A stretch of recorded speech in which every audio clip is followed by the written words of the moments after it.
हाँ जी, हमारी next exercise है 10.4 ले लो या 10.6 ले लो। पुरानी बुक है तो 10.4 या 10.6 जो भी है, जिसमें ये वाले टाइप के सम में reduce the equation. First he question है हमारे पास, रिड्यूस दिस इक्वेशन। कौन सी? 2x + 3y - 6 = 0 वाली। Reduce this equation two slope intercept form. कभी भी आपको देखो, हमने पहले पिछले लेक्चर के अंदर स्लोप इंटरसेप्ट फॉर्म बनानी सीखी थी, फिर हमने वो एक्स इंटरसेप्ट और वाई इंटरसेप्ट वाली फॉर्म भी सीखी थी, फिर हमने नॉर्मल फॉर्म भी सीखी थी। आज हम लोगों ने इक्वेशन नहीं निकालनी, इक्वेशन से वापस फॉर्म बनानी है। ये वाली एक स्लोप इंटरसेप्ट फॉर्म, एक इंटरसेप्ट फॉर्म और एक नॉर्मल फॉर्म। ये तीनों फॉर्म में अपने को वापस हम अपना रिड्यूस करना है। तो रिड्यूस करने के लिए पहले आपको ये फाइंड अपने माइंड में पता होना चाहिए। स्लोप इंटरसेप्ट फॉर्म ये वाली होती है, इंटरसेप्ट फॉर्म ये वाली होती है x/a + y/b = 1 वाली। नॉर्मल फॉर्म आपकी ये होती है x cos alpha y sin alpha = p वाली। एक सम कराऊंगा उसके अंदर आपकी सारी एक्सरसाइज कवर हो जाएगी, क्योंकि सभी क्वेश्चन में आपकी यही तीनों फॉर्म अलग अलग तरीके से मांगी गई हैं। ठीक है, तो 2x + 3y -6 उठा के उधर भेज दिया +6। स्लोप इंटरसेप्ट फॉर्म वही होती है जिसमें y एक साइड हो, बाकी सब उठा के उधर भेज दो। पहले नंबर पे x होना चाहिए, तो मैंने 3y यहाँ रखा, 2x को उठा के उधर भेज दिया -2x + 6, और y = कितना हो गया -2/3x + 6/3। और इस फॉर्म को कंपेयर विद इसके साथ कर लिया तो आपको y = mx + c से एक तो m मिल जाएगा और एक c मिल जाएगा।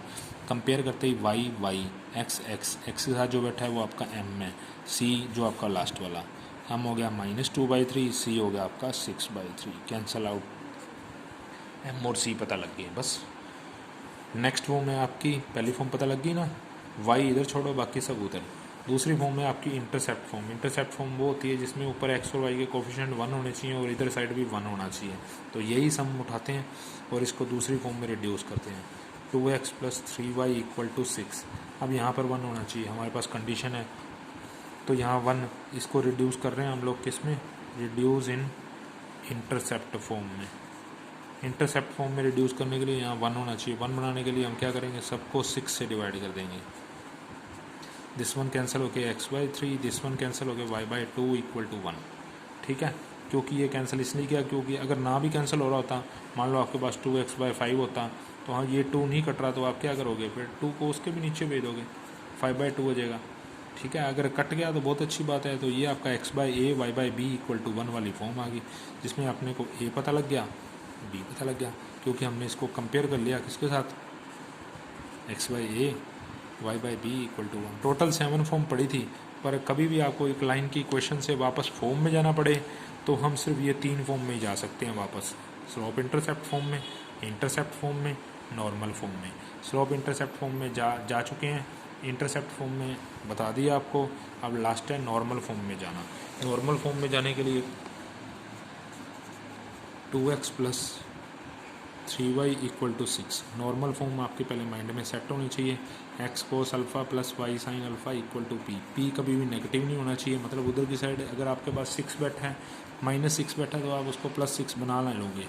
फिर आपने नॉर्मल फॉर्म बनाने के लिए क्या करना है? Divide both side by x और y के कोफिशिएंट का स्क्वायर का सम। 2 का स्क्वायर और 3 का स्क्वायर। रिजल्ट आ गया 4 और 9, रिजल्ट आ गया √13। तो दिस इज 2/√13, 3/√13, 6/√13। ठीक है, ये नॉर्मल फॉर्म में बनाने का तरीका होता है। अब आपको बता दूं क्यों होता है, क्योंकि आप लोगों को पता है अभी x के साथ और y के साथ जो कोफिशिएंट है वो cos अल्फ़ा और sin अल्फ़ा है। अगर आप उन दोनों का स्क्वायर का सम करोगे तो हमेशा 1 होता है। तो अगर आप यहाँ 2 का स्क्वायर और 3 का स्क्वायर का सम करोगे तो वो 1 थोड़ी होता है। पर जैसे ही आपने डिवाइड बोथ साइड बाय ये काम कर दिया, 2 का स्क्वायर और 3 का स्क्वायर का अंडर यानी √13, अब आप इसको इस फॉर्म से कंपेयर कर सकते हैं, क्योंकि आपका जो x के साथ कोफिशिएंट है और y के साथ जो कोफिशिएंट है ना, उनका स्क्वायर का सम करोगे तो 1 ज़रूर होगा। पर हमने करना नहीं है, वैसे आपको नॉर्मल बताया है। अब आप कंपेयर कर लो किसके साथ? x cos alpha y sin alpha = p के साथ।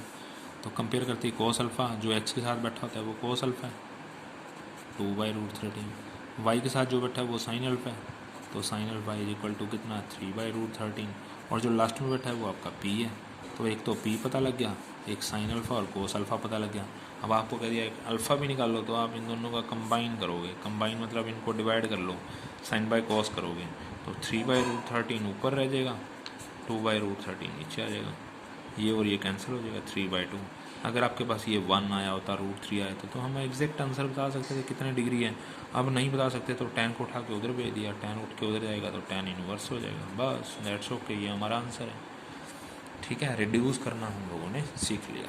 ठीक है, तो रिड्यूस करना चाहे किसी भी फॉर्म में आ जाए, कौन कौन सी फॉर्म में, एक स्लोप इंटरसेप्ट फॉर्म, एक इंटरसेप्ट फॉर्म और एक नॉर्मल फॉर्म, बस यही आपके तीनों फॉर्म के अंदर वापस आने वाला काम 10.4 एक्सरसाइज, या फिर मेरे पास जो बुक है उसमें 10.6 एक्सरसाइज है। ठीक है, नेक्स्ट टॉपिक है हमारा 10.5 के अंदर आता है angle between two lines, two lines के बीच में एंगल निकालना। ठीक है, ये एक लाइन है और एक ये लाइन है, दो लाइनों के बीच में एंगल निकालने के लिए आपको दोनों लाइनों की स्लोप पता होनी चाहिए। ये एंगल निकालने का formula, tangent theta is equal to m1 minus m2 upon 1 plus m1 m2। ठीक है, या आपका ये भी फॉर्मूला है, ये भी याद कर सकते हैं। ठीक है, minus a1 b2 plus a2 b1 divide by a1 a2 b1 b2। ठीक है, ये a1 a2 b1 b2 कौन होते हैं? जैसे मान लो आपके पास एक लाइन की क्वेश्चन है, ax plus by plus C equal to 0 पड़ी है, इसमें जो एक्स वाई के कोफिशिएंट है वो a1 b1 है, जो दूसरी लाइन है a2 b2 और ये आपके दूसरी लाइन है, ये फर्स्ट लाइन होगी, ये सेकंड लाइन होगी। इसमें जो a1 b1 है, a2 b2 है, वो आपके इसमें डाल दो। अगर आपने ये फॉर्मूला नहीं याद रखना, ये याद रखना है, तब आपको स्लोप निकालने का फॉर्मूला बता देते हैं। स्लोप निकालने का फॉर्मूला लाइन से, वैसे स्लोप निकालने का formula m equal to tan theta होता है, पर एक लाइन से स्लोप निकालने का फॉर्मूला ये होता है minus coefficient of x divide by coefficient of y। ठीक है, और m2 ऐसे ही। अब देख लो आप, कोफिशिएंट ऑफ x कौन है यहाँ पे, a1 है, कोफिशिएंट ऑफ y कौन है, वो तो b1 है, माइनस a1 बाई b1 आप यहाँ पे डालोगे, और यहाँ से माइनस a2 बाई b2 आप यहाँ डालोगे, और फिर आप उसका एल्शियम उल्शियम लेके सेट करोगे तो ये फॉर्मूला बन जाना है। और मोड लगा पड़ा है, अगर अंदर नेगेटिव आता भी है तो मॉडुलस उसको प्लस बना देगा। ठीक है, ये एंगल बिटवीन टू लाइन का फॉर्मूला है। तो पहला क्वेश्चन आपका यही है, आपको तो इक्वेशन दे रखी हैं, आप चाहे ये वाला फॉर्मूला यूज़ करो चाहे ये वाला यूज़ करो। ठीक है, एंगल बिटवीन टू लाइन का फॉर्मूला था ये। और अगर आपको इन दो लाइनों के बीच में एक लाइन का एंगल पता है और दूसरी लाइन का एंगल दो लाइनों के बीच में स्लोप पता है, स्लोप मतलब एक लाइन का स्लोप पता है और दूसरी लाइन का नहीं पता, तब भी हम इक्वेशन निकाल सकते हैं, तब भी हम दूसरी स्लोप निकाल सकते हैं, क्योंकि आपके पास टेंजेंट थीटा का फॉर्मूला क्या होगा, टेंजेंट थीटा का formula m1 minus m2 1 plus m1 m2। अगर आपके पास एक m1 पड़ी है और एक थीटा पड़ा है तो m2 निकालने में क्या अर्ज है। ठीक है ना, एक्सरसाइज का समय नहीं है हमारा ऐसा कि आपको एक लाइन जो पास कर रही है, एक लाइन पास तो कर रही है किसी पॉइंट से और उसका स्लोप पता नहीं है। ठीक है ना, एक्सरसाइज का सम है ऐसा, एक लाइन पास कर रही है, सेकंड सम में लाइन पास कर रही है 4 5 से, उसका स्लोप हमको पता नहीं है, स्लोप हमने मान लिया m। ठीक है, और वो थीटा बनाती है 45 का विद अदर लाइन के साथ, विद अदर लाइन के साथ, अदर लाइन के साथ बोला है, एक्स एक्सिस के साथ नहीं बोला कहीं m equal to tan theta बोल के बैठ जाओ। अदर लाइन ये है, इस लाइन का स्लोप निकालने का फॉर्मूला आपको समझा ही दिया, minus coefficient of x divide by coefficient of y। ये हमारा m2 है, और ये जो पहली स्लोप हमने माननी है वो हमारा m1 है, और दोनों के बीच में एंगल वो भी पता है, तो टेंजेंट थीटा की जगह डाल दो 45, m1 तो m1 ही रहेगा, m2 अपना 2 है, m1 तो अपने को पता नहीं ना, m1 ही है, m और 1 प्लस m1 है, m2 2 है, tan 45 की वैल्यू 1, मॉडुलस हटाओगे तो सामने वाली साइड प्लस माइनस। याद रखना, कभी भी मॉडुलस अगर अंदर एग्जैक्ट वैल्यू को सॉल्व करता हो तो मान लो मॉडुलस ऐसे पड़ा है तो मॉडुलस तो +4 हो जाएगा, पर अगर अंदर एग्जैक्ट वैल्यू ना हो तो मॉडुलस हटाओगे तो सामने वाली साइड प्लस माइनस लगता है। अब एक बार प्लस ले लो, एक बार माइनस ले लो,